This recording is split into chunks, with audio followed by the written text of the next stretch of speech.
शामिल करना है। परिमल जी, अब मैं जेडीयू, क्योंकि अब एक वक्त था कि आप इंडिया अलायंस का हिस्सा हुआ करते थे और सरकार की रणनीति पे सवाल उठाते थे।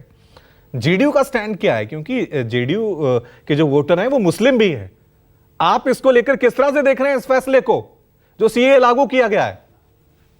जैसे जब 2019 में ये सीए लागू हुआ, उस समय भी हम गठबंधन में शामिल थे और हम लोगों ने पुरजोर इसका समर्थन किया था। कारण क्या है बतलाएं कि जो कुछ पार्टियां हैं, जैसे समाजवादी पार्टी है, राजद है या टीएमसी जैसी पार्टियां, वो तो समाज को बांटने के लिए हैट्रेट फैलाने का काम करती है, ये तुष्टीकरण की राजनीति करती है। देखिए, ये लोग गलत बयानी कर रहे हैं। आप समझे कि जो सीए आया, इसका बेसिक कॉन्सेप्ट क्या था?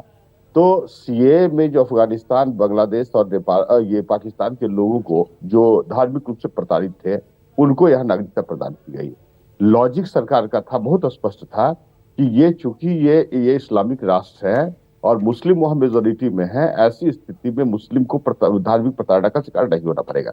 दूसरी बात कि भारतीय संविधान या भारत में जो कानून है, देखिए भारतीय संविधान के अनुच्छेद 11 में संसद को तो यह अधिकार है राज्यों को नहीं। लेकिन परिमल जी मुझे ये बताइए, भारत का संविधान ये भी कहता है, भारत का संविधान ये भी कहता है परिमल जी कि हम किसी व्यक्ति के साथ धर्म, संप्रदाय, जाति, अमीरी गरीबी के आधार पे कोई फर्क नहीं करेंगे।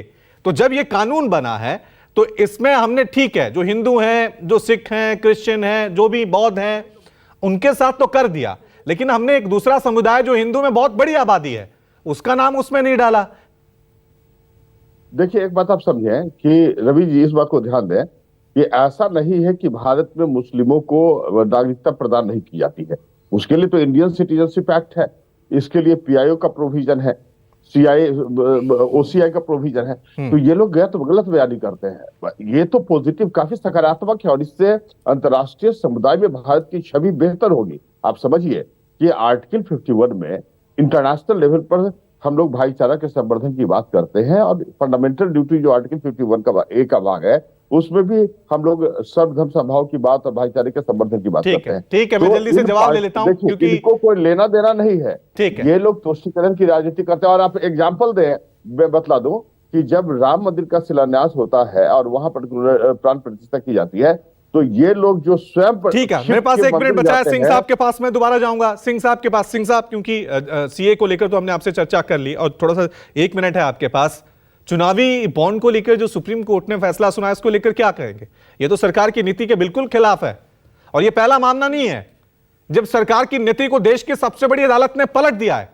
तो ये जो जंग चल रही है, इस जंग को कहां कैसे चला जाएगा? हमारे देश का लोकतंत्र किस दिशा की तरफ ले जाएगा? इसी का नाम लोकतंत्र है, जहां पर हर स्तंभ को अपनी अपनी छूट है कि वह अपने हिसाब से चीजें कर सकता है और उसको काउंटर बैलेंस और बैलेंसेस रखने का तरीका है लोकतंत्र के अंदर। परंतु हमारा जो कोर्ट का फैसला है वो सर्वमान्य होगा। वो जिस संस्था को, इलेक्शन कमीशन हो, state bank of India.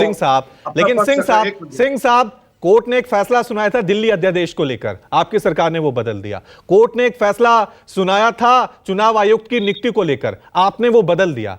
Supreme court के फैसले कुछ आप बदल देते हैं, आप तो सुप्रीम कोर्ट के मानते ही नहीं है। जो दिल्ली के अध्यादेश को लेकर फैसला आया था, कृपा कर ध्यान से पढ़िएगा, उसके प्रावधान नंबर 61 में स्पष्ट लिखा गया था कोर्ट के फैसले में कि अगर सरकार चाहे तो इसमें जैसे जरूरत हो उस हिसाब से चेंजेस कर सकती है। उन्होंने कोर्ट ने छूट दी थी, ये हमने अपनी मर्जी से नहीं किया था। तो इसलिए आप हर चीज को एक ढंग से पेंट मत करिए। नहीं, ठीक है। मैं ये कह रहा हूं, सुप्रीम कोर्ट ने ये कहा था कि अधिकार किसके पास होने चाहिए, बाकी ये देश की विधायिका तय करेगी। उनकी जो नीति थी उसके खिलाफ वो सब चीजें आई थी। अब ये टकराव हो रहा है, ये टकराव हालांकि अच्छी बात है कि इस देश में देश की सबसे बड़ी अदालत कई बार सरकार के फैसलों के खिलाफ बोल जाती है। यही तो लोकतंत्र की सबसे बड़ी खूबी है। बहुत बहुत शुक्रिया आप सभी मेहमानों का इस चर्चा में शामिल होने के लिए। एक छोटा सा ब्रेक हम ले रहे हैं, फौरन हाजिर होंगे, देखते रहिए।